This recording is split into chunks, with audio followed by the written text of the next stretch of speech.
And welcome everyone to Seekers of Sarmanath session 19. How are you all doing? Good to have you back. Sambar, Millman, we created your character at 12 o'clock at night. So unfortunately you're still Sambar on the layout. 6 p.m. But 6 p.m. for you. Well, it was much better for you.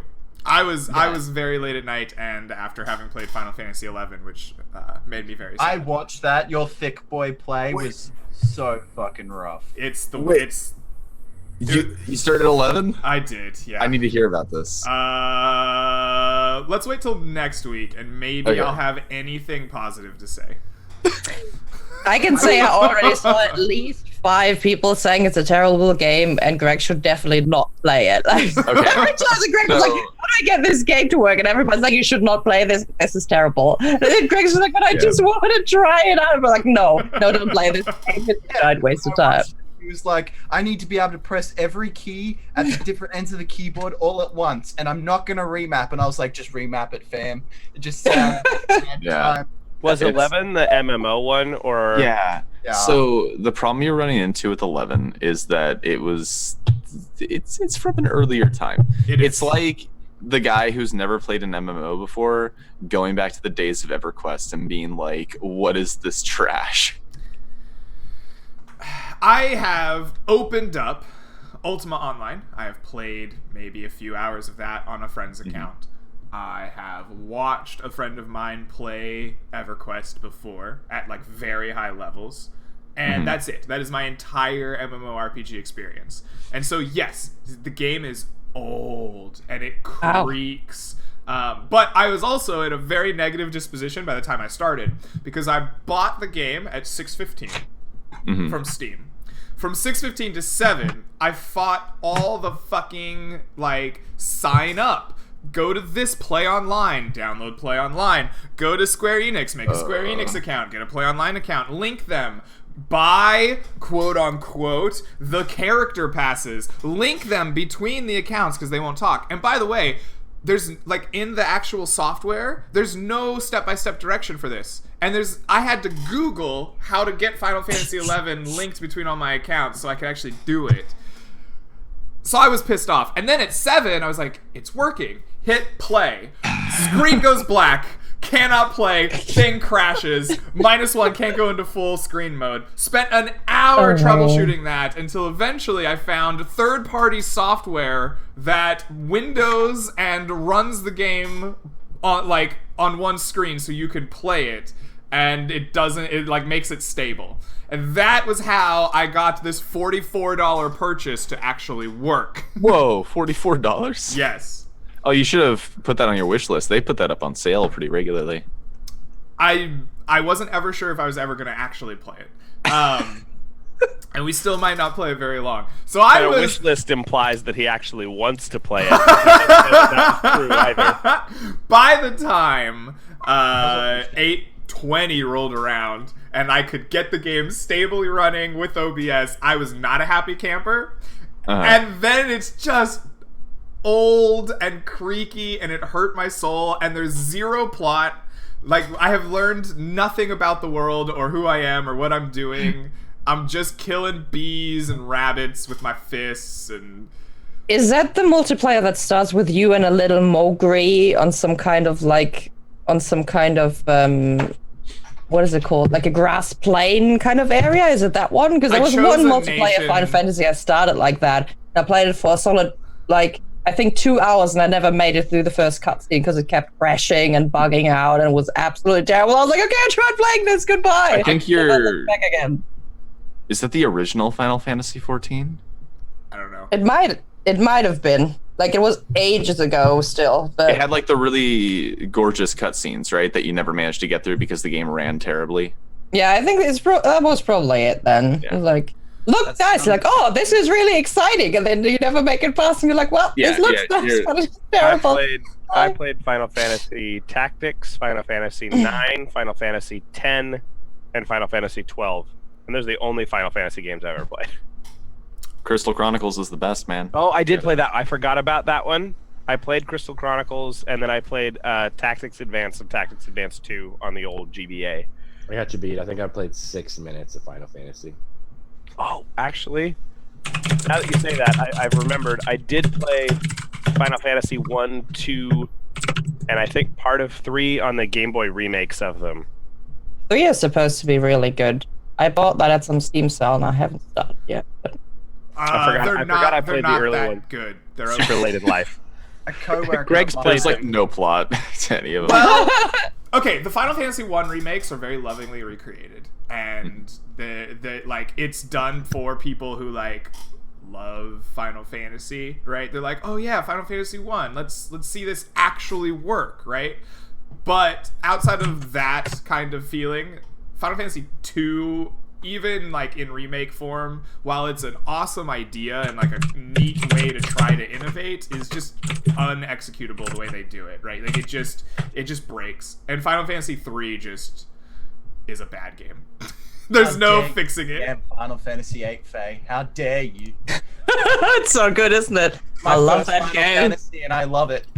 It's getting it's fantastic. Not that anybody could see anything, but it was pretty great. Well, it's getting a remaster now, so you'll actually be able to see. I'm What, 8 is being remastered, really? Are they gonna make it episodic like they did 7? No.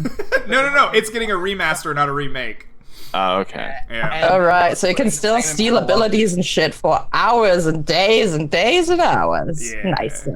I love that. All right, so enough about Final Fantasy. What have you guys been up to for the last week or so? What's new with you, Magoo? I finally got back into running games. I ran a Hackmaster game, and then we're right back onto the hiatus because people couldn't make this week. So like, I got a game in there. Just right back into the game, just like you said. Huh? And I remember being so excited, then picking up the book and going, "Oh my god, how do I play Hackmaster again?" Also, I watched some more of the game trailers from E3 and had a big resounding meh across the board. It was great. I watched the Star Wars Jedi trailer, the new game that EA is making, and I was amazed how they managed to make lightsaber combat that looks shittier than 2 Star Wars games that came out 17 and 18 years ago, respectively. I was absolutely just amazed by that. It was incredible. Which 2 games would that be? KOTOR? No, Jedi Knight, Jedi Academy, and Jedi Outcast. I honestly kind of liked that trailer. I don't know. I must be in the minority.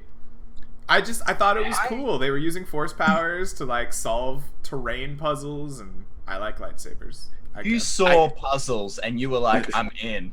That's what Greg saw. Puzzles, and he's like, I'm bought it. Pre-ordered. Get it my live next week. We don't pre-order. I think it's because I played so many good Star Wars games at this point that it's like I kind of need a little bit. Yeah. It's been a minute since I've seen a Star Wars game that I went back and I played through Jedi Outcast recently, and that kind of probably gave me a bit more perspective on it. Knights of the Old Republic, I think, and like the original Battlefront were the last Star Wars games I played. KOTOR 2 is one of my favorite Star Wars games. Really good game. I played the Old Republic, the MMO. I'm sorry. It was a great single-player game. I gave it to my brother as a gift once for like his Christmas or his birthday. It came with like a 6-month trial. He quit before the 6-month trial was over. He was like, I'm done. Wow. I played it for like a year, and then like any other MMO that I've ever played, at a certain point I went, I'm paying a subscription for this game, which makes me feel like if I'm not playing it, I'm wasting money. So I would go to work, I'd come home, and I would play till I went to bed, and then I would get up, and I would go to work, and I would come home, and I would play till I went to bed, because I wanted to get my money's worth out of the game. And at a certain point, I went, I've literally bought like 6 other games since I started playing this that I've never even touched, because I'm not continuously paying for them. So I'm going to cancel my subscription for a few months, catch up on my backlog, and then come back to KOTOR, or not KOTOR, just OTOR. OTOR. and I never went back to it, and I was like, yeah, I'm okay with this. It was, if they hadn't split the game into 8 stories, they probably would have been better off. Probably. And it was on the basic because none of the writing was good in that one. It was just, oof. Yeah. Apparently, it did get much better when they started doing the expansions, but I never played those. I never played any of those either. I'm gonna drop 2 links in chat. Boom. Slapdash Studios LUQ episodes for new episodes of the League of Ultimate Questing We just did a pop quiz on the gods of Mac. I enjoyed that content for yesterday. If you're interested about the gods of the world, and also we did our Q&A episode this past recording. How did that go? Did you have lots of questions? Not as many questions as we had hoped, but enough questions that when all of us rambled on and on and on and on and on and on and on about the topics, that hey, it had been an hour and a half and we'd only answered half the questions we had. So hey, that worked. So we're gonna keep curating questions, and then we're probably gonna do like a quarterly Q&A episode. So if you still have questions, keep sending them. We're gonna make like an Excel document or something like that with them. You guys are so patient, though. I find questions always the most annoying part. Like when people are like, "Oh yeah, I have so many questions." And they ask you questions about like your D&D character or the episodes, and you're like, "Did you actually watch it?" Because everything you asked is literally right in there. They're like, "I didn't understand. Why didn't you do this?" And we had like a 45-minute discussion. Why we're not doing this? Everybody was upset it took that long. And then they're like, they didn't even consider X, Y, Z. And I'm just like, I'm fucking gonna murder somebody right now, all right? I think Q&As are not for me. I mean, to be fair, because we curate the questions ahead of time, if somebody asks a question that we don't want to answer, we just don't answer it. But right. Oh my god. I just want a whole podcast of Faye doing Q&As. No, you don't. I'll pay for it. It's gotta be what really grinds my gears in the background, and then just me doing Q&As the entire time. I'll pay for it. Well, yeah, it has to be on video, so you have to see like the seething on screen. Yeah, I'm paying for everything. Oh man. I'm broke, but I'm gonna find money to fund it. It's gonna happen. You really don't want to see that. I'm gonna make more money from when there's a mysterious string of bank robberies in Australia, we're gonna know. Be on the lookout for Grindspace gears. This idea. I'm in. I'll write some of the questions at that point. Can you explain your thoughts as he used shrink on you that episode? No. I noticed Rose casted a spell here. Why didn't she just use Vine Whip instead? It was a rock type. Vine Whip is super effective. Exactly. Should have done that instead. It's like when we have when I play on Koibu's campaign, he has a different cleric system, right? Where I have like different spells and everything works differently, and everything's like, why doesn't she just use XYZ from 5e? I'm like, first of all, this is not 5e. Secondly, I don't even have this spell.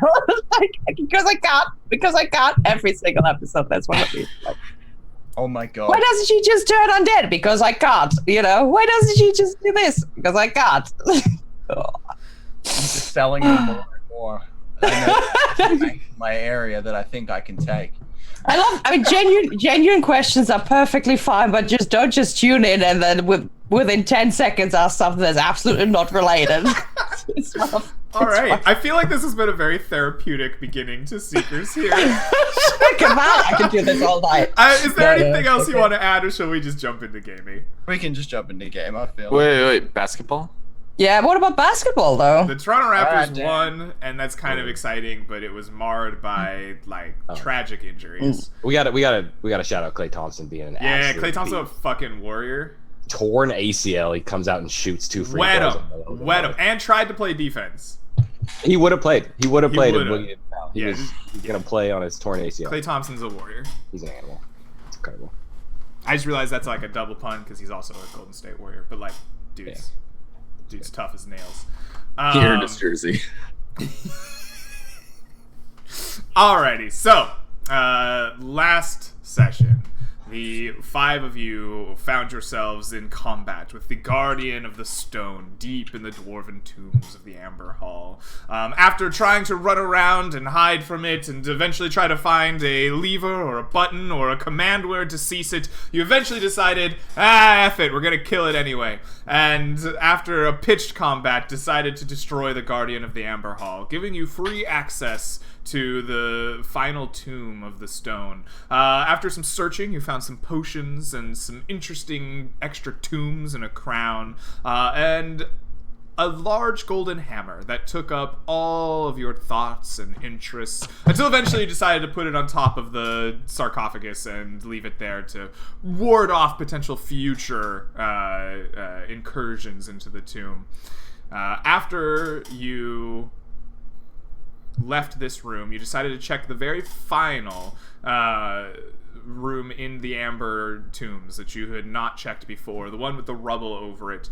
After navigating some rubble and some bear traps, you found a bunch of goblins who formed up and wouldn't let you pass into a broken kind of hole of the dwarven stone leading off into the mountain somewhere.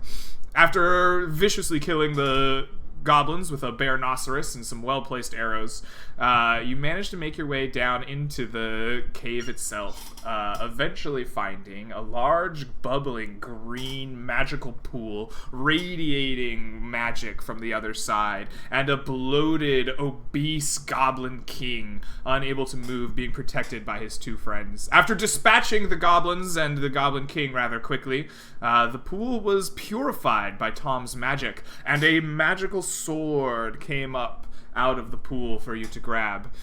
Intrigued by this, Sambar immediately jumped in the pool.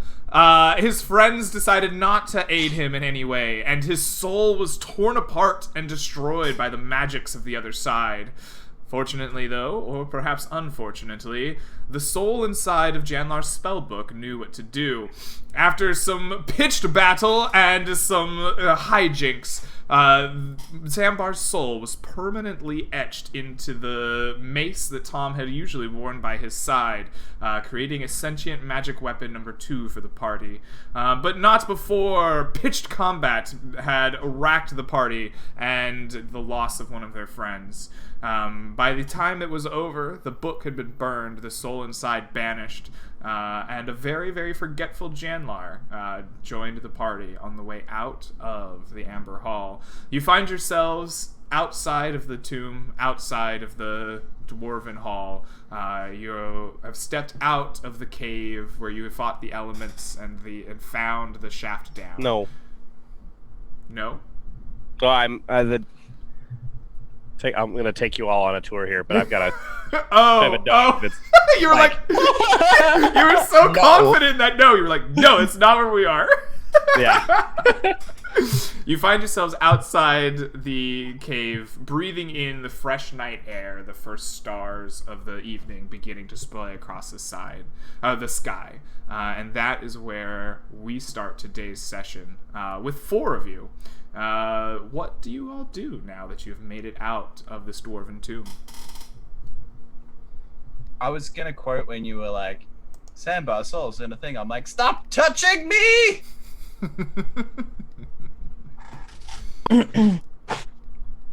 Well, we should head back to Sarmanath so I can buy a new mace since, my old one's been defiled. Defiled. I'd say Janlar's probably quieter than usual. Probably just like sulking. Mm-hmm. He probably blamed himself, but also didn't really know what was going on. Mm-hmm. Okay. I would like to tap Tom on the shoulder. And I'm going... What? No, and I'm going to hand him my quarterstaff. You can have this until we go back. Oh no, I have Esteban, and I can always pull out a little bit of magic if need be. Okay, if you think so. I put it away. What time of the day is it? It is just evening. The first stars of the night sky are beginning to show. Do we really want to travel in the dark, or? It should be fine. We can just wait for the night. I can't see too well in the dark. I don't know about you. I can see pretty well in the dark, but I still don't enjoy traveling for it. Sounds like a good reason to camp. All right. You decide to camp for the night. Where are you camping? Are you just going to walk back inside the cave where the we might as well. Were fought? Okay.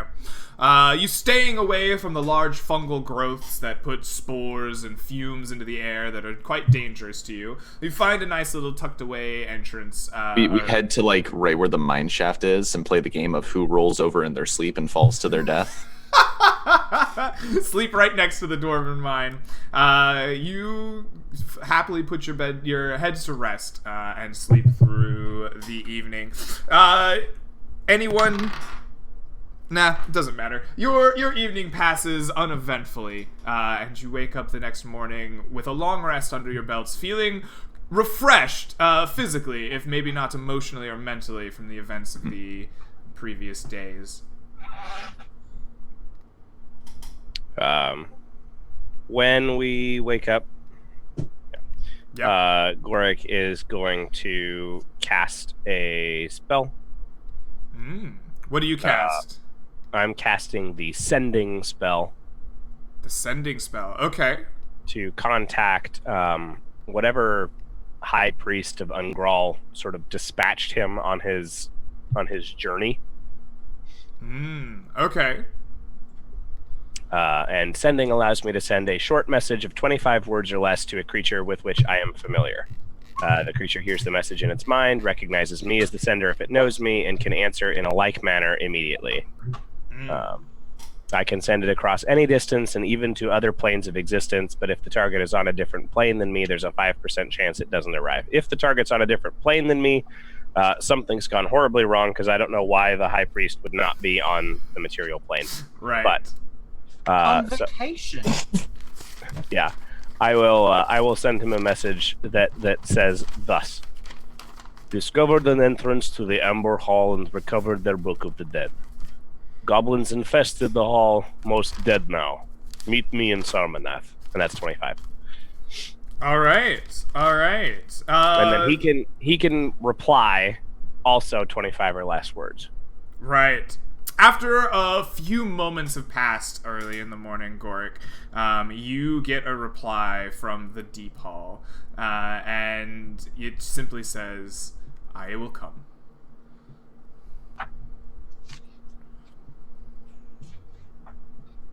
I can't reply to his reply without casting again, and I'm not going to, so.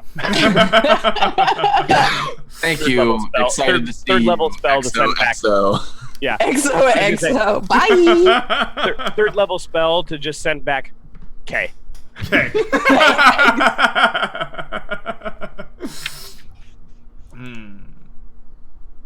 Or to make better use of my word limit, KK. KK. All right, excellent. Your sending gone and sent and received. The morning is young. You making your way back to Sarmanath? It sounds like is the point here. Yes. Yeah. All right. You begin trudging your way back through the familiar mountains that you have climbed many a time at this point, searching for your familiar footholds and your familiar paths back to Sarmanath. You quickly make your way out of the mountain over the course of the morning. Bleeding into afternoon, you walk down off the foot of the mountain into the familiar roads leading into Sarmanath. As you are approaching the city and the slums and the kind of lower folk that make their homes and their livings just outside the walls of the city are approaching your view, you see a company of seekers kind of waiting at the front of the gate in full kind of ceremonial regalia, weapons not drawn but worn, and they watch you specifically as you approach from the mountain path.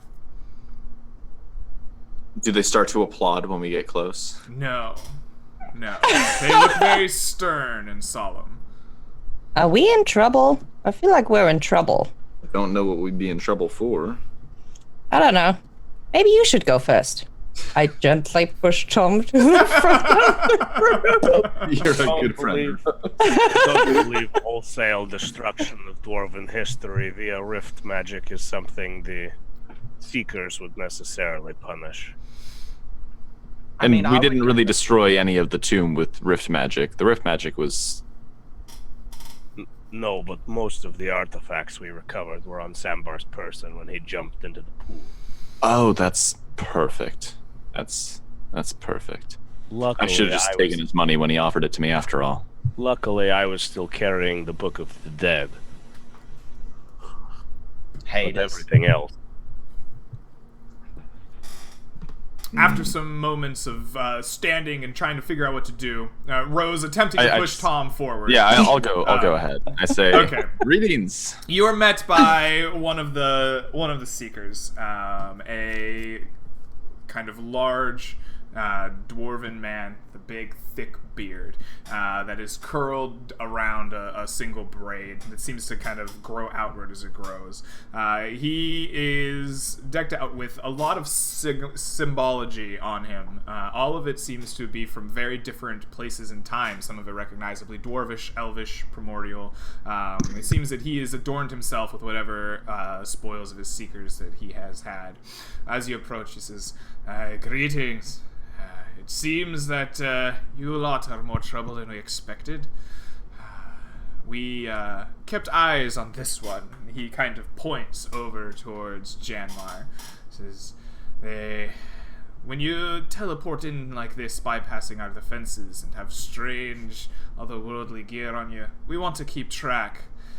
We scried on your entire adventure into the Dwarven Mines.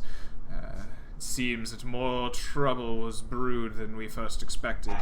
He claps you on the shoulder, though, and says, "It was a good thing you did with the book. You have destroyed a true and definite evil, that is for sure.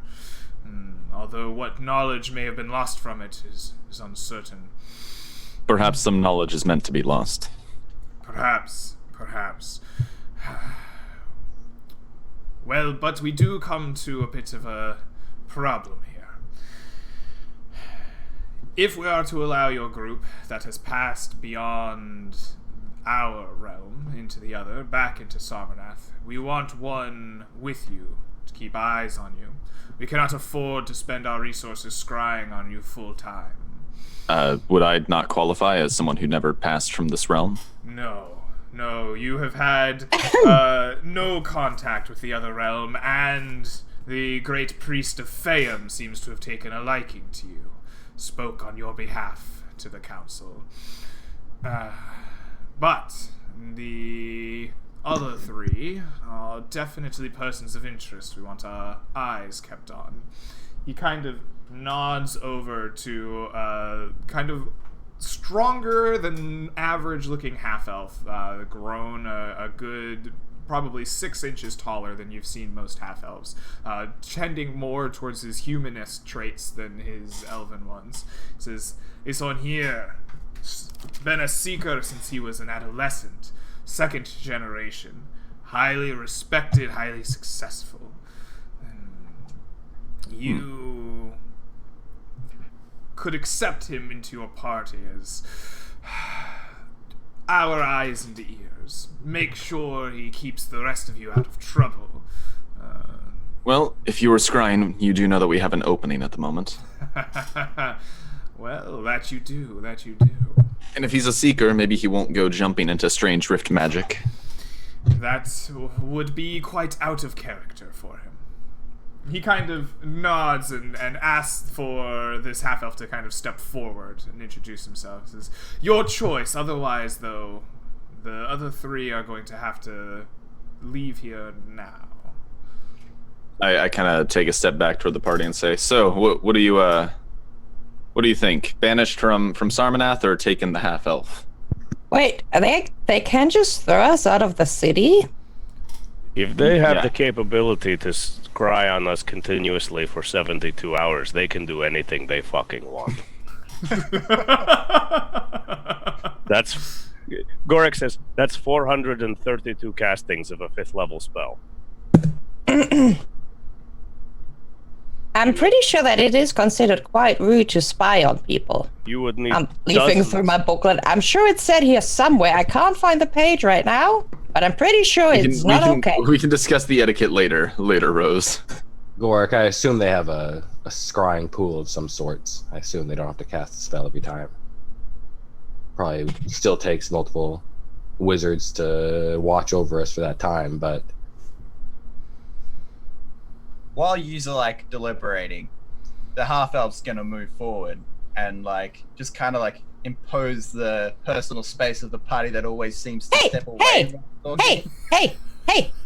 We're having a talk here, okay? You can step in when you're invited. Just wait a second. We're almost there. You'll have to forgive us. Sometimes we take a long time in our deliberations. That's the concerning part. Well, don't worry. It's not that we're discussing anything important. It's that we tend to get very off track. Oh no! Did Greg give Millman a character who's specifically tasked with making us make decisions faster? That's gone so well with Millman's just like, we're not gonna think about it. Let's act. Don't think, just do. Exactly, right? That's the best way to do things. I really tried my now.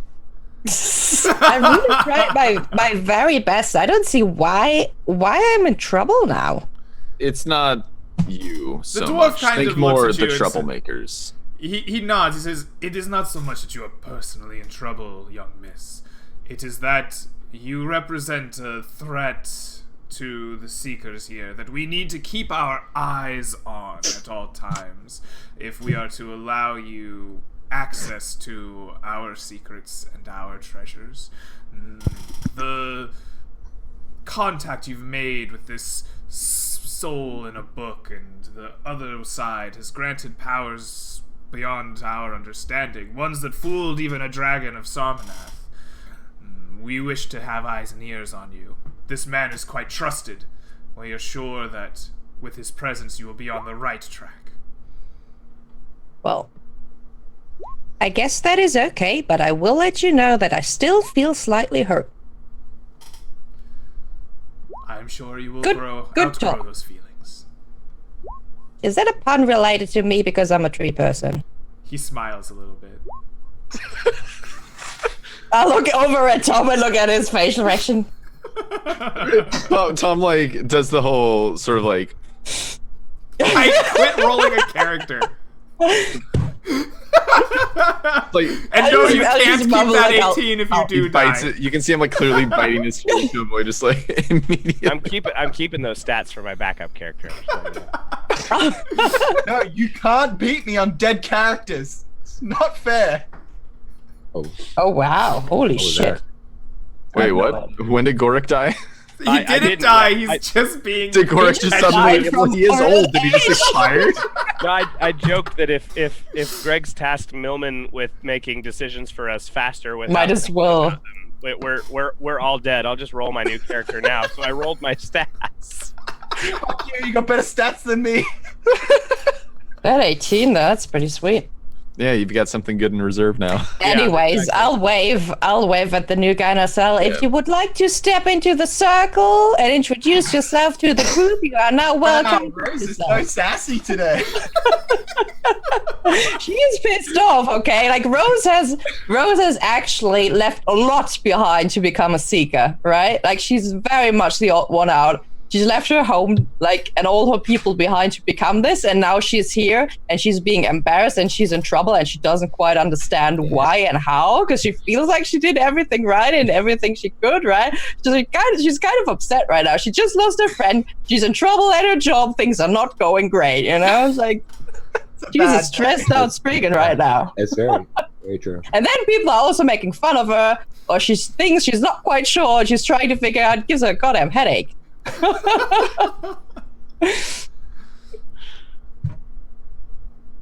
So you It's step nice to into meet the you. circle? Or are you like, maybe not? No.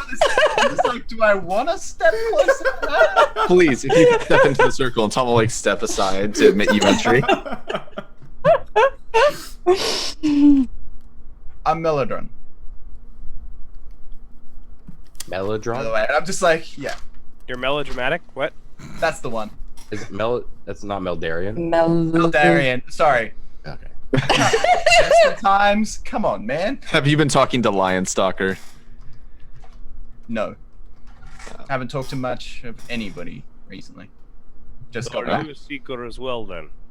Indeed, as you say that, like my whole left eye is covered by my seeker mark.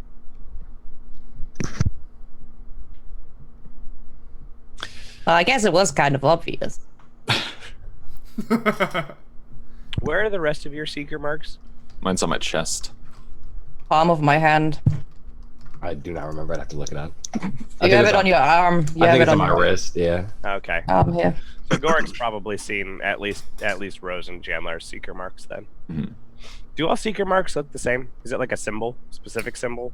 It is a symbol, yes, but they kind of... It is the same symbol, but it can vary in size, intensity, and in some respects color, although they're similar colors. Okay.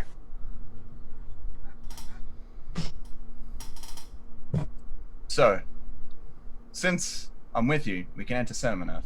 What's your plan? What are you doing? I just got here. I'm not one of the party. I do not know what the decisions you have made. Well, I need to go buy a new mace. And then after that, weren't we going to go north because we had a lead? Where north? What lead? I'll have to double check with Lionstalker. He told us about, I think it was elves up north who might know more about. Do you know our general situation regarding the Silverlord? No. You've been informed. This is part of your... I know, but I'm just being an asshole. Okay. No. I want to see what he tells me. Okay. He's a heretical figure who defied the rule of the gods and was banished to another realm for his impudence. He's been a force of great evil and chaos on our world lately, and apparently the elves up north might be able to give us further direction on how to deal with him. Very well. Well, let's get to a mace. I think it is best that we leave Sarmanath quickly. I fear that there are other people looking for us other than the Seekers. Oh, I'm sure it's fine. We're just here to get a mace, and I might stop in the tavern for a drink or two. Greg, as Janlar says that, can that be when the High Priest walks up? The other dwarf walks up. Gorik Graveman. Unfortunately, no. Deepal is quite a fair distance from Sarmanath. You're going to need a bit of time for him to traverse the distance without some kind of magical aid. Okay. Gorik will say, I wish to remain here at least long enough for the High Priest to come and take this Book of the Dead. Mm-hmm. If nothing else, our most recent adventure has proven that artifacts of my people are not safe in this group. I wish to turn it over for safer keeping before anything else can happen to it. It's fair enough. I'm sure it'll be fine, Janlar. I can't imagine anything possibly going wrong as long as we're in Sarmanath's walls. Nothing could possibly happen. Well, I'm going to take the rest of the day off. Do you want to go to the tavern? And I went to what was it called again? Oh, that one it's a little run down. It's in the seedier side of town. Are you talking about Bloody Bows? Bloody Bows. I think you would love it, Rose. They have some excellent drinking games. Drinking games? Yes. Why would I love that? It's like a challenge. Are you making fun of me again? Are you making fun of me again? No. Just an alcoholic. Do they have an outside seating area? I'm sure we could make that happen. People get thrown out often. It's now canon. Look, if I picked up a table and took it out the door, I don't think anyone would particularly notice or care. I'm sure we can sit outside. It's now canon that Rose's determining factor for whether or not a restaurant is good is whether or not they have outdoor seating. She's sitting outside at a restaurant. It's raining. And she's like, 5 stars. Great place to be. Best weather ever. They have little umbrellas that you put over your table. 5 out of 5. Actually, that'd probably lose a star because she wouldn't be able to feel the sun directly. I will give Outdoor it a seating. try. Spoiled by umbrella. Let's go. Let's go have some fun. All right. So Rose and Tom make their way to Bloody Bows to have a good time drinking and gambling and swearing and fighting into the night. The three of you are allowed access to the city as well. The kind of contingent of seekers kind of nods gravely. It seems that Meldarian has been accepted into the group, their eyes and ears to keep track of the goings-on of the party. And so they turn and kind of escort you all back in through the gates, through the kind of slums of the city. And you are free to take this downtime as you see fit. How long do you want to stay in Sarmanath? I only need to be here long enough to get the information about the elves, because I forgot about it, so I'll have to ask Lionstalker again. Okay. And then I need to buy a mace, and then I think we just wait for Gorik's High Priest to show up. How long do we think it'll take for the High Priest? Like you think that couple that days? the High Priest will probably take you like half a month. Dwarves have whittle legs. Okay. Ooh. How far Yeah, north? but do If the he's a elves live? dwarf. How far north do the elves live? Well, if you will look at our map here, you are in Sarmanath here, and the home of the elves in question is this Elvander forest. It is very large and dense, and it is home kind of where the remnants of the Court of Kor and the higher elves took refuge after the end of the war with the Old Kingdom and the end of the rifts after the Awakening kind of came to an end due to the actions of the Cabal. This is where elves stick to the old styles, like the old teachings, the old ways. Elves that don't settle in Elvendar might not so much, a little more forward-thinking or a little more mixed in with the culture of the time. This large river leading up there is the Moonflow. Traveling down the Moonflow River is much faster, although not always easy. It is quite wide and quite swift. But you can see for yourself that from Elvendar you're looking at about a 45-mile boat trip or, equivalent walk to the very edge of the forest. To get to the very center is about 75 miles, though people in Sarmanath are a little bit uncertain of exactly where the seat of the Elvendar elves is. Is it directly in the center of the river? Is it somewhere else? It is not commonplace for most Sarmanath dwellers to head out into Elvendar. Right. I mean, if we do have a little bit of... Two questions. First of all, did Samba pick up his armor before he went on the adventure? Or do you still have your armor at the dudes? You picked it up, right? No, it's still there? It's Okay. fucked. No, it was on him when he jumped in the pool. All right. Okay, good. And also, are there any... So I did a little bit of research before at the library about Elvendar, because I thought we'd go there. Mm-hmm. I'm also a herbalist, and I would like to try to pick up another book at the library and see if there are any rare, fabled...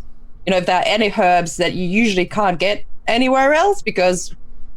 That's usually how it goes, right? There's probably something in the Gloomwood you could only get in the Gloomwood, and I bet there's something in Elvendar you could only get there. Okay. Which would be like either worth trading or good, to give to like an alchemist or absolutely, something like that. So you spend a couple weeks in the library doing some research on the various fauna and foliage inside the Elvendar. You're helped out once again by the many friends of your friend. I have forgotten his name. Algernon, thank you. You're helped out by the many friends of Algernon in the library. They're quick to aid you and get you whatever books you ask for and need. Go ahead and give me a nature intelligence check to comb through these books and find something of value or interest in the library. Oh, never mind. 15. All right, excellent. So, you know that there are tales of a certain moss that grows in the shady parts of the Elvendar, in the deepest parts where the sun rarely is able to just filter through, if ever, the dense foliage above, often growing on the south sides of the trees for whatever reason. This moss is a deep blue, that has kind of green lines running through it. And while rare and only found in the deepest parts, has a alchemical benefit. It is very good for making oils and potions out of. This book specifically seems to say it is very good at making potions of etherealness and oils that impact ethereal creatures as well. It is given a name. What name does it have, Faye? Ooh, if it's blue, what's good with blue? I would just call it like the people usually just call stuff like the color, so I'd call it azure moss, right? Azure moss. Yes, this is known as azure moss, and it is well valued for its alchemical properties. Sweet. Excellent. So that's how I would also like one second. I'd also like to figure out. Since I spend a lot of time reading, I'm trying to look into Romans and dalliances at the royal court, and I'm trying to figure out what rain check means. Because she tried to understand it first time she's read it, but she doesn't quite understand how does rain and not being able to do something connect together, and then how do you politely ask somebody for a rain check, and she's trying to figure out how to do this. So, yeah. All right, let's this definitely feels like a charisma check for good old Rose here. Let's open up your character sheet. Just a normal charisma check? Are you rolling it for me? No, I'm not rolling it for you. I'm just taking a look at your skills here. Well, I have a -1 in charisma. You do have a -1 in charisma.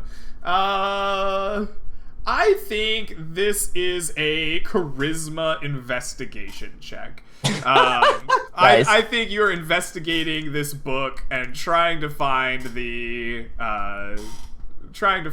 right meanings from what you see in there, but it's social based. Right. So since I'm not proficient, it would still be the -1, correct? Yes, that is correct. Okay, let's go. 2. A 2. You are very uncertain what a rain check could be. Like you're thinking, well, maybe this is in reference to the notes that people use in banks. I think they're called checks. Is water a currency? Yeah, like it's not coming to you. Nice. I fill my little booklet with lots of notes in that page. I have to do more research here. This is obviously not sufficient. All right. The moment you touch Sambar again, and he's obviously been there on you the whole time and can see what you're doing. A rain check just means when it rains, humans do other things until it stops raining. What other things? They'll just other things than what? Task. They will perform another task until it's time but it's not raining, so they can continue what they were doing. But why? Because they don't function in the rain very well. Oh, humans have a problem with rain? Well, it impedes their ability to do stuff outside. Huh. One of the librarians kind of walks up to you and says, "Are you okay, miss? You seem to be talking to your mace." Tell him to fuck off. We're talking here. Rude. You want to tell him? I hold up the mace and say, "You want to talk to him?" Oh, that's fine. No, I just want to make sure you're getting enough to eat and enough sleep. You are researching quite hard. I've seen mental breaks before. Maybe you're right. Maybe I should. Shh. Maybe I should get some. That's a good idea. Yes. Why don't you rest up for the day? Okay, then. So, Stop being so rude. You're embarrassing me, Sampa. Was she? But you're not supposed to talk in the library. Yeah, but you're not supposed to talk in the library. She can't hear me. You don't have to talk out aloud. Oh, that's true. I keep forgetting that sometimes. It's okay. I'll remember next time we go. We need to hang out later. Approximately an hour. Oh, okay. I'll get food then. I'll call you back. I'm not going anywhere. Right. So I'll just to right here, and I'll put him in the backpack, and then I go off and find some food. All right. That's rude. So that is how Rose spends her 2 weeks with awkward conversations with Sandbar and some library research. How does the Bloody Bows trip go? I'm curious about that. Well, you go to Bloody Bows, and the chowder is delicious, as always. It is amazing. There is a large contingent of new sailors that have made their way into Sarmanath. It seems that they are sailors down the river, and they are famished and are swearing up a storm, fighting with each other. There are loud and aggressive arm wrestling competitions, and more than one sailor has to get thrown out by the matron, Bo, and kicked out on the street for too much fighting. More than one finger was chopped off at the table, doing that little knife and finger game, and it was overall raucous and a good time. I get Rose the sampler because I realize she's never drank alcohol before, so I get like a little bit of everything. Oh yes, Bloody Bows, well renowned for its food and drink, is quite good actually. Despite the smelly atmosphere, the violence, the swearing, the loud and obnoxious people everywhere, the food and drink is some of the best in Sarmanath, which is why this is such well regarded despite its patronage. I cast Detect Poison, and I guess nothing comes up at the alcohol, and I'm like, huh. I was pretty sure. I'll try one. Okay. I'll take a little sip. Still tastes like poison to me, though. It's still poison, just different kind of poison. Mm-hmm. Depends you on would your- actually not be able to speak to her, Bloody Bows. Oh no! You must be hung on the wall. No. I'm talking as To me? As Millman? no, as my new character. Oh, you gotta Meldarian tell him decided to the go voice. to the bar with them. Oh, did you no. tag along? Yeah, he doesn't not leave. me. So the whole time, Mhm. Wait, hold a on. couple of weeks. But hold on, I imagine we probably Back- don't have Gorik and Janlar here, so I'm curious, who do you think is the higher priority to watch when well, the the party's thing is, they didn't say I what mean- they're doing, and the old bloke really isn't going to be doing much. And Mhm. I'm. So I guess hungry. you just turn up behind us, right? And I'm just like, so did you invite him over? And Janlar is under outrageously expensive 24-hour magical surveillance right now. Yeah. Anyway, Taylor would not be at Bloody Bows with them, for the record. You know, I have a feeling we're not going to shake him for a while. I'm standing right here, you rude yeah, ass. I had forgotten and just now remembered that Scrying casts 100 or 1,000 gold every time you cast it too. And since Like I said, material components are consumed in this spell, I don't think they're spent- casting the spell, dude. I think they they're spent using- 500,000 gold scrying on us. Gilmore will tell Gorik that no, they have a scrying pool. They are not casting scrying every time. Well, yeah, but their pool is going to get eaten every time. No, I doubt it. I think they have like a custom ritual for this. I guarantee that they are not spending that much gold. Greg gave us a +8 weapon, and you think that they don't have custom scrying in this world? All right, so that is we've learned how Rose has spent her weeks here. We're waiting 2 weeks for the return of Gorik's high priest in the Deep Hall. What if anything are the rest of you doing? Do you want to spend any of your downtime here in the city? Gorik's going to... Sambar bought metal armor from someone, right? Yes, the Sambar purchased, I believe, his hide armor from Brimplestein the gnome. However, Tom did purchase some basic scale mail from a dwarf blacksmith by the name of Black Steel. I'm gonna go to Black Steel's. All right, you go to Black Steel's. He's still the angry, kind of frustrated dwarf, as always. He's there shirtless, banging away at some new item that he's working on, swearing in Dwarvish at his apprentices to keep the fires hot. The rhythm of his hammer almost is musical. The way he hits it, he's very clearly good at keeping whatever rhythm it is. After some time, he quenches what he's working on, turns to you, wipes his hands just right on his tunic, stares at you, and says, "All right, welcome back. What can I do for you?"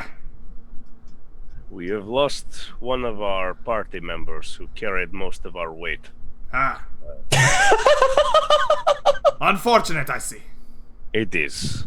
I have determined that this scale mail is overly encumbering. I need to carry my own burdens, and am curious if you have a chain short or something like that that I can wear. I have plenty of chain. Let's see here. You gonna sell him my chainmail? He walks back. Yeah, he walks back and finds Tom's old chainmail. He says, "It's gotta be the cheapest I got. I can refit it for you if you want." I look at it. Is it Tom's? Was it a generic chain shirt, or was there anything like individualized about it? There might have been like some patches on it that like clearly showed iconography of Burgess that have been like torn off now that he owns it. Yeah, I was gonna say, are your initials like stitched into it at the bottom as like TL, like on the tag? Stitched in the chain. Yeah. Do not wash or iron. Yeah, it has a cloth. It has a cloth tag. It says "Do not machine dry." 'Cause...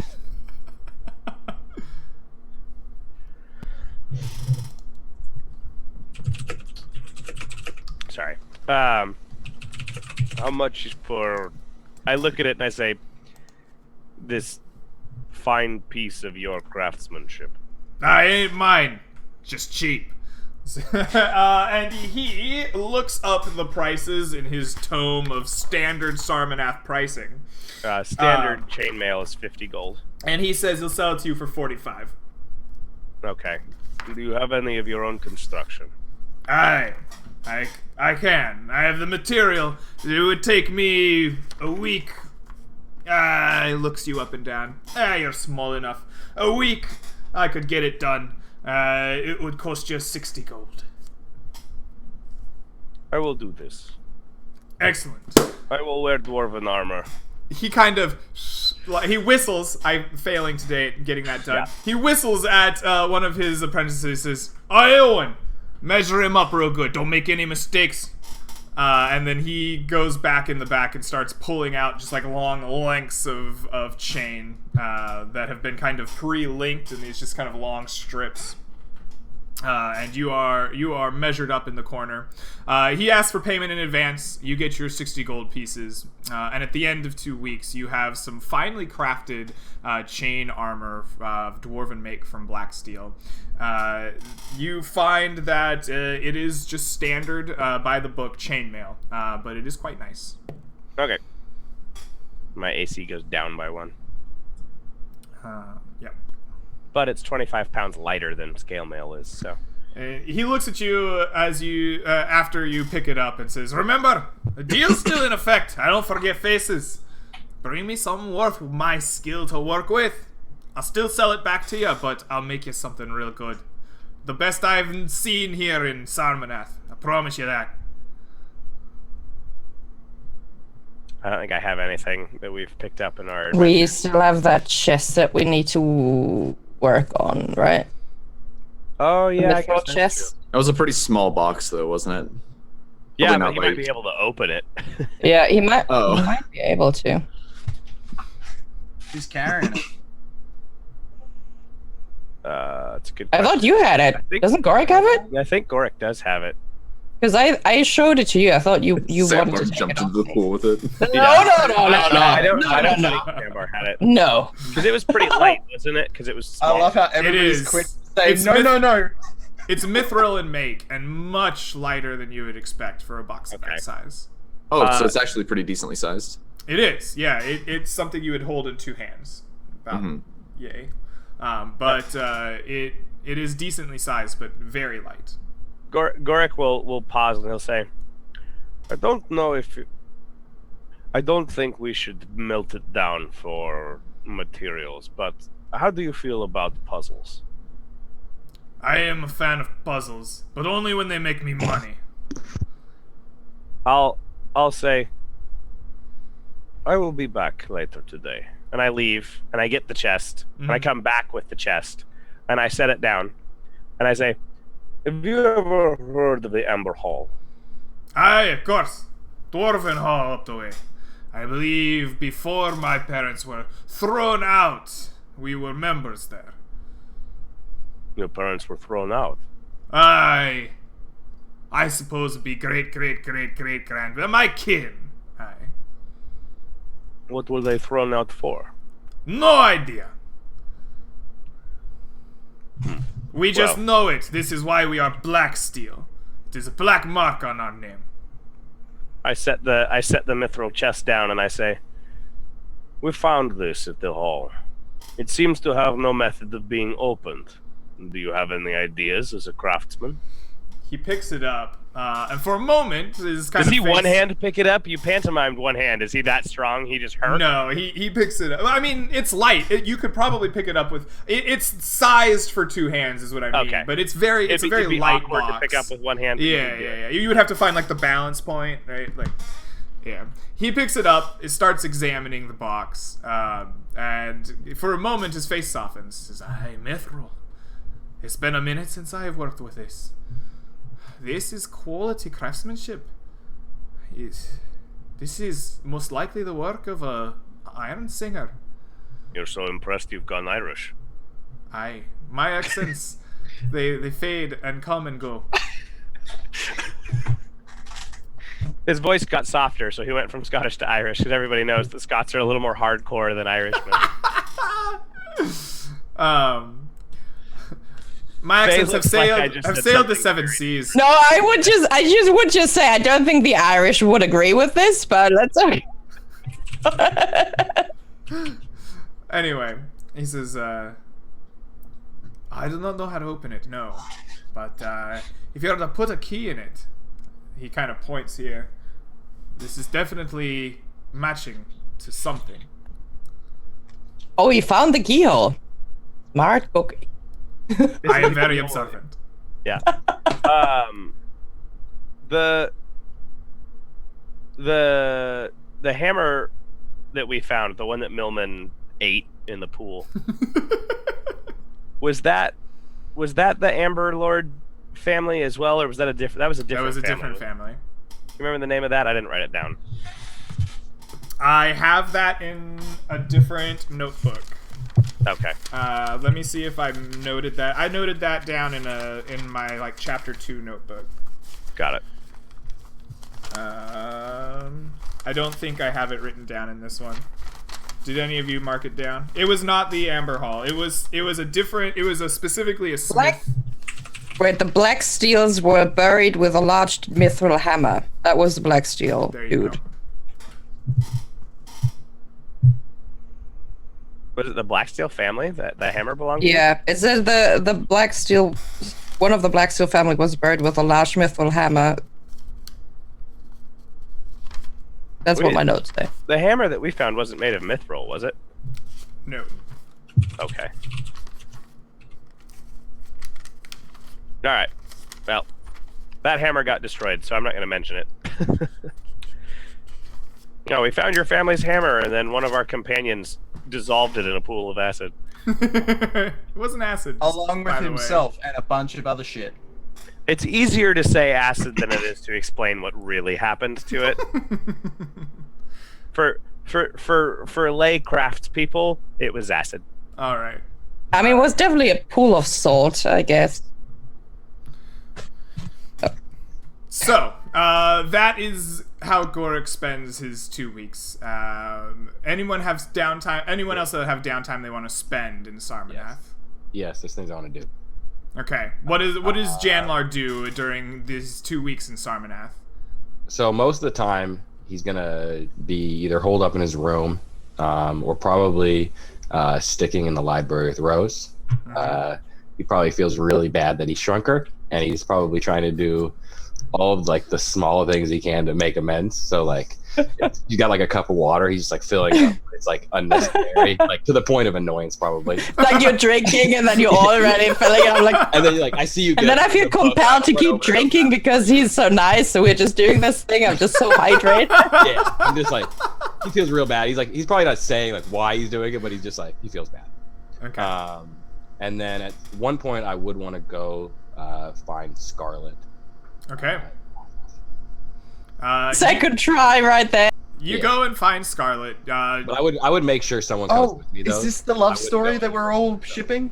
No. Yep, that's our ship. All right, Get cool. on. All right, I'm bored. So he would ask Rose to come with him, if she would come with him. Okay. Sure. I can come along. All right. Rose wingmans you on the way to Scarlet. You find her in her shop once again. The kind of first story of her home in the merchant quarters. Just like a wide array of spell components and other things. Yeah, and I would just walk up to her and say, "Hi, Scarlet. My name is Chandler. Welcome. Welcome to the shop. What can I do for you? I'm here looking for a message from an old friend." Oh, are you that, Chandler? Yes. You have very interesting friends.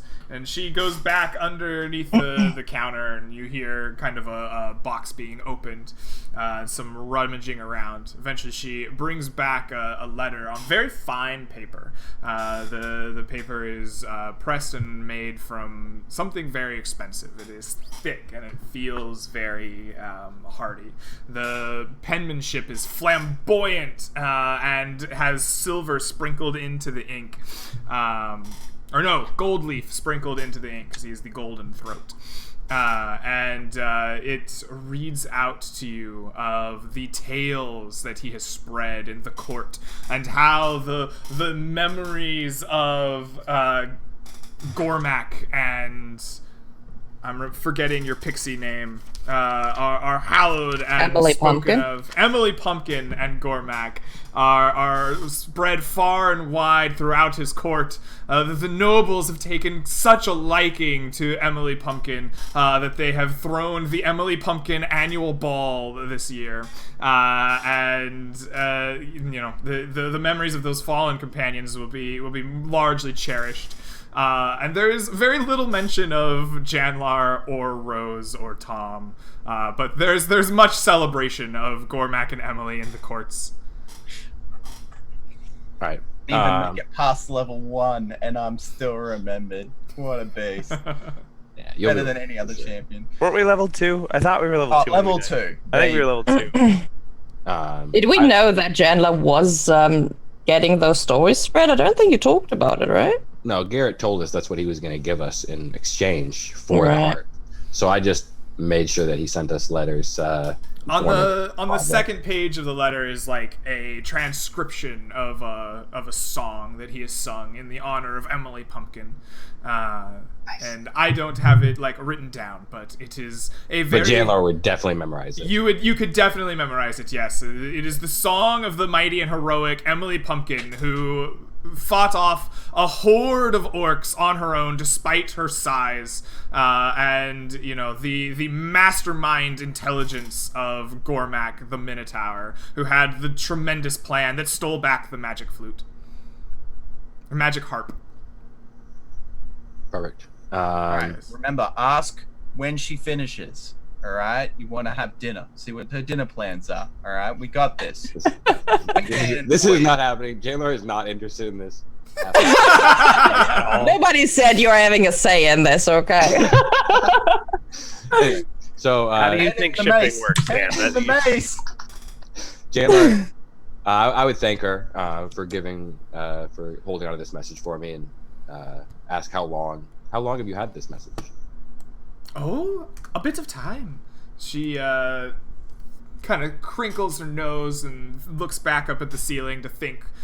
Says, "Oh, I think going on 3 weeks." All right, perfect.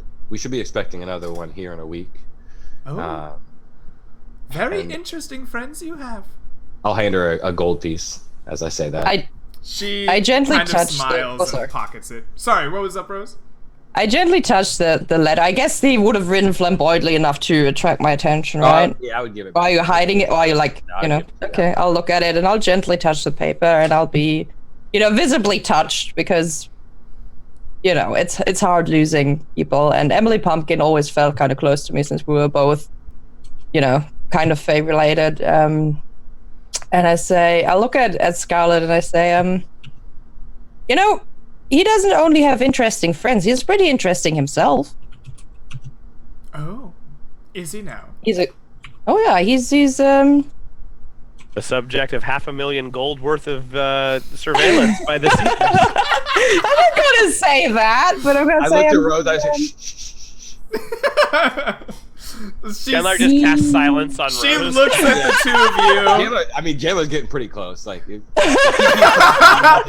looks at the two of you and says, "Well, quite a catch he has there too. You two enjoy yourselves. I do hear they have couples massages down the way. At the Hot Stone, you might enjoy them."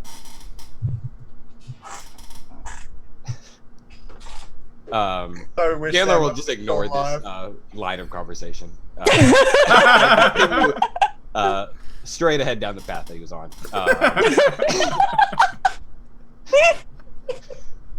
So I would thank her for holding on to the letter for me, and I'd say, he said you had a way of contacting him. Oh, I do. I would appreciate if you could give him a letter for me. Absolutely. Would be honored.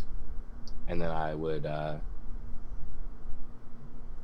guess it would probably take me a little, I would have to read his letter first before I wrote it, so Okay. probably take me a few minutes to write it, but I would write out a quick letter and I'll send that to you.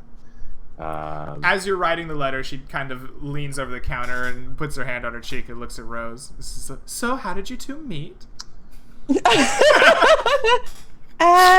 Technically, we both joined the Seekers at the same day, and we ended up in the same group. Work relationships. I've had a couple of those. They're usually pretty troublesome, if you ask me. They can be. Lots of fun, though. That's so. Lots of fun, you say? Huh. Oh, run into a bit of trouble, have you? Well, don't worry. I have a coupon at the Hot Stone. I'm sure it will spark up whatever you might be lacking. I'll take the coupon. I have no idea what this place is. I'll have a look at it. I'm like, what? What? Trust me. Hearing this conversation, Chandler would again try to step up and prevent this from going on. And he would ask if she... Don't let the women talk to each other. I need an alarm. I need some... I need a So I would ask her if she had any tiny bells and some wire for my alarm bell. I would ask her to grab those for me as I'm writing this letter. Do you want to get a massage? Do you have tiny bells, silver wire? Okay. I still stare at my coupon as he inquires about magical ingredients. She nods and she'll get you alarm and silver wire. Or she'll get you bells and silver wire. How many do you want? 3. I'm assuming Okay. Yeah, she gets you 3 small segments of silver wire and some tiny bells. Bell. Yeah. And she'll kind of wrap it up and says, for a friend of Garrett's, consider this on the house. Thank you very much, Scarlet. And I'll hand her the letter that I wrote with another gold piece. And she will pocket it and smile as you say, consider it delivered. Say, thank you. I hope we have a fruitful relationship going forward. Excellent. I agree. And then I'll quickly stampede out. I'll still walk behind Jenna with my coupon, and I'm like, so if it says couples massage, does that mean I get a couple of massages? Or does it mean I get 2 people massaging me? Do I have to massage the couple? I don't quite know this. It's kind of confusing. Can you imagine how awkward a massage by a couple would be? It's actually a thing. I'm not gonna lie. It's a thing to book a massage where multiple people massage you because more hands. It is a thing. No, I mean like that. Sure, but it is a thing. I think it's the idea of like of a couple massaging you. Yeah, like a romantically involved couple is performing a massage on you. I'm like, that just seems like it would be real awkward unless they were very professional. Which I mean, if they're professionals, yeah. Like, did you just say if they're professional, what's the point? What? Why? No. No, I didn't say that. No, why? Yeah, no. I said that, but what I meant was why would you book specifically a massage by a couple if you wanted them they to were be just going to be professional? professional and treat it like any other two-person massage? Why would you advertise? Oh, you mean why I done by well, a maybe couple? they just own the store, so they're automatically a couple because they're also the only two people. All right, so Janlar, you've spent your downtime. But we see this is the topic worth discussing. During our first break. Does anybody else have downtime they wish to spend Greg in just shuts it Sarmanath? down. Yes, I want to go to Blacksteel. All right, you go to Blacksteel. Hey, Blacksteel, how's it going? How are you doing? You I return. can't sell this damn scale mail. Nobody or chain mail. Nobody wants it. How does Blacksteel's armor hold up for you? Oh, it's fantastic. Excellent. The Moves best very craftsmanship. very freely. I was a little bit concerned about mobility, but it hasn't been an issue. Excellent. Tell me, do you do weapons as well as armor? I Well, kind of points his hand at a big wall of like hanging weapons. I recently lost my mace due to the tomfoolery of some of my companions, and I'm in the market for a new. Tomfoolery, you say? Well, what kind of mace are you looking for?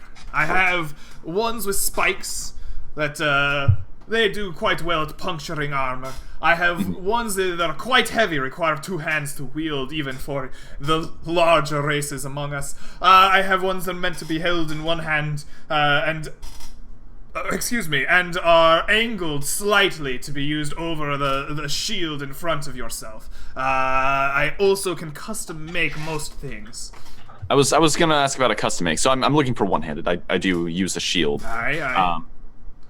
If you could we get one detailed, sort of like the sun, like the spikes on the mace head, sort of being like a rays of sunlight protruding out. Like an angled mace with some morning star spikes. Yes. Detailed ironwork. I'm more looking for a quote on that. Let me consult my book of prices. I'm just looking for a quote so that I can see how your prices compare to those on Amazon. Do you do price matching? Amaron. Nah. I do not price match. My work stands out on its own. You do not I wish don't to price pay match the because they don't prices. quality match. Exactly. Aye. Cleverer than I. I simply work on it. A mace is 5 GP. Okay. He says a standard mace 5 gold for the extra detailed work. If you want it to really look like a sun and pop, I'm going to have to require 8 gold pieces. Sure. And I'll hand over 8 gold pieces. Excellent. He begins to question you about the exact detailing of the mace, the sun and the different sizes, and he gets your arm measured. He has to see the shield that you're using, and he does some detail work on a strip of leather, and says, "All right, I'll have this done for you in about 2 weeks. I have another project, you see, and I also will need to spend some time detailing this." Before I go, you were mentioning about rare metals last time I was here. Have you ever heard of one called orichalcum? No, I have not. Have you come into possession of any? No. I've heard rumors of it, but I wasn't sure if it was myth or reality. I have not heard of it. Should you bring it to me, and should it have the qualities I seek, or even perhaps greater qualities than iron, you can be rest assured that I will turn it into something quite special. All right, so I'll keep my eyes out then. How long do you think for the mace?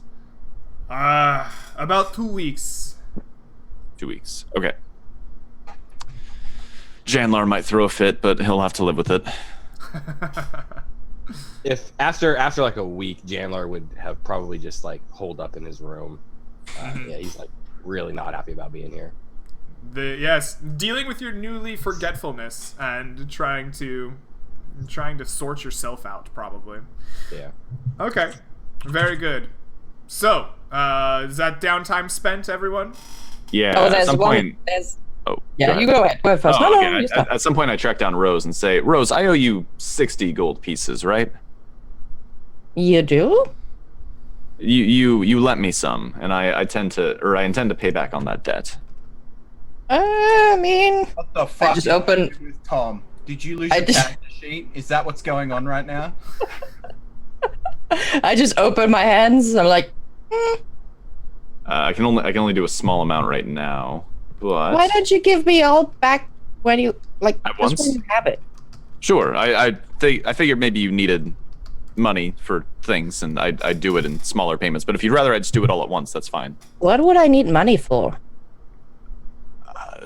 I don't know. Food, fun, entertainment. Do you Fun. ever? How do you spend money for fun? Well, you could go to Bloody Bows and spend it on gambling. I know some other places often have a lot of entertainment attractions, like bards who play music. Actually, I have an idea. I'll take the money. I'll hold out my hands. Right. Altogether, I can give you 10 gold right now. Perfect. I'm taking it. I'm turning around and I'm rushing away. And as quickly as I can, I'm gonna go and find Gorik and I'm knock against his door. Okay. Gorik? Gorik! Come in. It's fine. It's me. Hello. So, and I pull out the coupon and I'm like, Couples massage. I know you said that you were having trouble with your armor and it was all getting a little bit heavy, and I know you're not the youngest anymore, so I figured, would you like to go to a couples massage with me? Gorik will look at the coupon and say, hot stone massages are very popular among the dwarven people. Before we go, has anyone told you what a couples massage typically is? Well, I mean, I tried to ask Chandler, but he got all quiet all of a sudden, and then he was all huffy and puffy and red, and then he started rushing past, and I probably could have asked Tom, but I got so excited I thought you could really use it, and I have no idea. It is typically a intimacy building experience for a romantically involved pair. Intimacy built. That's kind of complicated, isn't it? It's something people who are in love do together. Oh. Oh. Gorik then goes, that said, I doubt the masseuse would care if you and I went. If you are still interested. Or perhaps there is a young beau that you would like to take. A young what? Beau. A handsome young man that has caught your eye. I don't think I ever thought about that. I mean, Gorik, I'm a tree person. You know that, right? I'm a Spriggan. On second consideration. Can we go even if we're not a couple? Do I need the rain check again? It's so difficult. I don't think that they will really care. Okay. It's unlikely anyone would look at the two of us and assume that we were together. I guess you're right. Maybe they'll still give us the massage, though, so... If we have the coupon and we pay their money, I don't think that they will care at all. Nice. Thanks! And I'll book us a couples massage, I guess. Gorik and Rose get a very nice hot stone couples massage. Touch Sandbar at any point. He's like, "Can you make them put me in the rocks?" It sounds amazing. It's a couples massage, not a thruples massage, Sam. It is very nice. It is hosted in a large kind of sauna, anyway, and then there are small rooms where they do hot rock massages. It is as like intimate and romantic as they possibly can make it. They have lots of nice, soft music kind of playing through. They have bards hired to play, romantic tunes, and they have incense. I guess it's a very, very different experience for Rose, because she's never been to like a candlelight dinner, she's never done the full Italian restaurant experience. She's just there like, oh, is this nice? Can I relax? Do they put the stones into fire?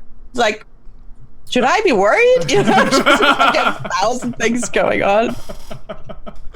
You maybe find it difficult to relax, but you do find that the magic that they weave into the stones is very refreshing.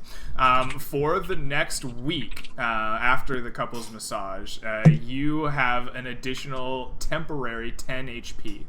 Whoa! Once it's used up, it's gone, right? If you take 10 damage, it doesn't come back, but it will last for a week from the couple's massage. Pretty good. Just as good as an orange. Nice. Don't you hate on my oranges? They're great. All right, so that is our downtime spent in Sarmanath. At the end of 2 weeks, Gorik, your high priest from Deep Hall, arrives in Sarmanath. There's a procession of dwarves around him, all dressed in the dark black robes with the image of Ungral across their breast. The high priest is hooded and wears a heavy chain around his neck with the interwoven links of his priesthood. This causes quite a stir in Sarmanath, as you know, processions from the halls themselves are quite rare. Dwarves from outside the halls, common. They live in the city, but this cause, you know, this kind of parade through the street as they walk their way up to the Tower of Sarmanath is very much like seeing a parade. There are people stopping their day jobs and watching these people as they make their way through Sarmanath. A rare sight indeed. As they arrive at the tower, they are greeted and they ask for Gorik Grave Mantle, and you are sent for and brought forth. What is the name of the High Priest of the Deep Hall? What? Say that again. What is the name of the High Priest of your Deep Hall? Oh no, I was not prepared for this. I'm not the DM for this. Barg fuckface. You in that name? The alternate name for Sambar's character. They also call him. Oh god, no.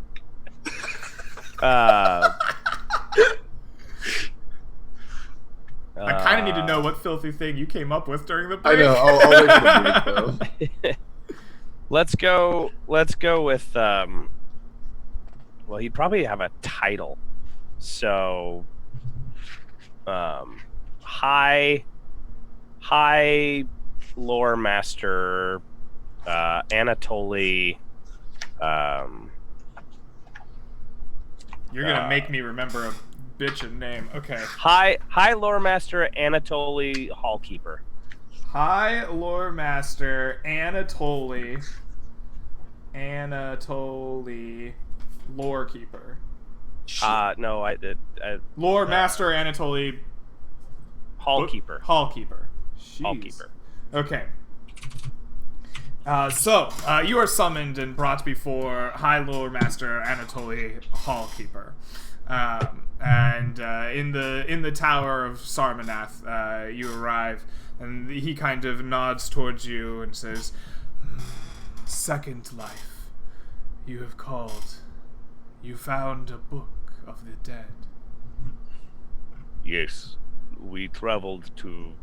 Are we still in the street? No, we are in the hall inside of the tower. Okay. We traveled to the Amber Hall. Ungral visited me in dreams to tell me that these shrines were being defiled by small hands. We found an infestation of goblins and cleared them out. I recovered this, and I pull out the book.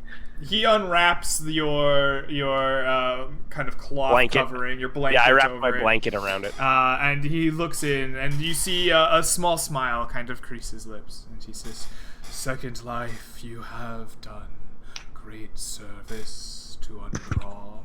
And he kind of waves his hands in a motion in front of you, and utters a probably words younger of than I am. blessing. He probably is younger than you. Yeah. Yeah. Probably old, but not as old as me, because I lived out the maximum dwarven lifespan. Right.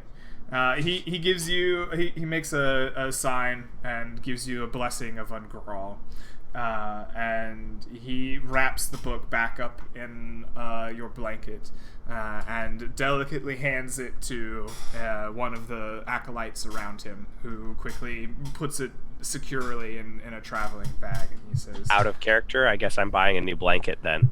They're just gonna keep mine. Yeah, they keep it as is. And then Gorik will also be like, I also found this. Perhaps you would like to take it back to the temple.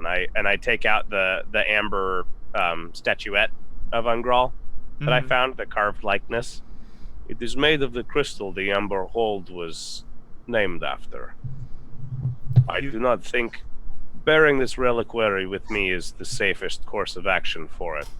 Unfortunately, a familial weapon that I had recovered and intended to return to its descendants was destroyed by an unfortunate bit of spontaneity. The high priest, high lore master Anatoly, nods again. Says, "Very wise. We shall keep this ancient relic and give it the proper care and worship that Ungral requires." And he handles it and kind of smiles as he touches it, once again turning to one of his acolytes and handing it to be safely stowed away. He kind of reaches out and places a hand on your shoulder, and he breathes out an incantation in the ancient dwarven tongue. And you know that this to be a call for the blessing of Ungral. You feel a kind of surge of life kind of through your body as he says this. And as he steps away, he says, "Your service to Ungral is beyond a doubt the greatest boon our humble hall has had. We shall mark your name, Second Life, in the book. Let it be known that you will have a sacred place when your life has come to a close." And he kind of turns and has his regiment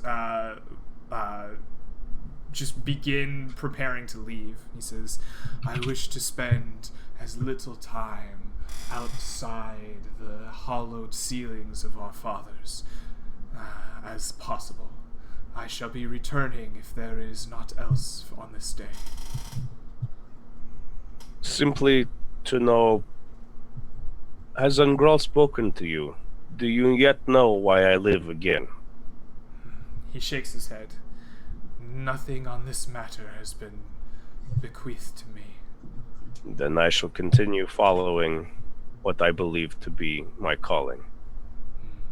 If I may indulge myself, a final question, High Hallkeeper. Of course. My children, are they still well?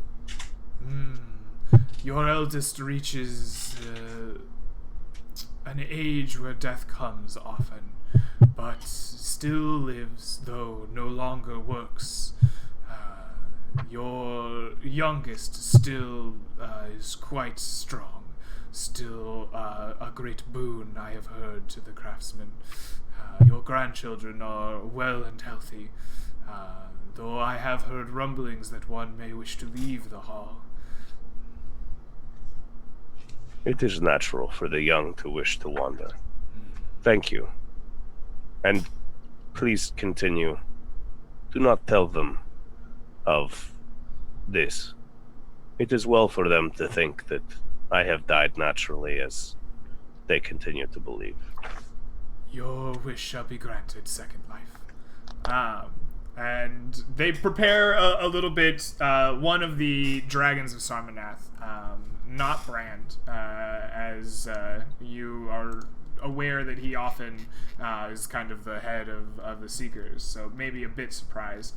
But Deidre, comes and has a quick word with them, kind of quietly, before the procession once again makes its way outside of town, again to the gawking eyes of the populace. And with that, all of your weapons, armor, items, things that you have acquired are set and ready to go. You can speak with Lionstalker to know. You wanted to pick up what he had told you before. He had told you, Tom, that the elves are of an old and ancient culture up in the Elvendar, and perhaps they might know more of this ancient deity or ancient Fae of the Silver Lord, so it was perhaps a place that you could check out. That was all that he had told you.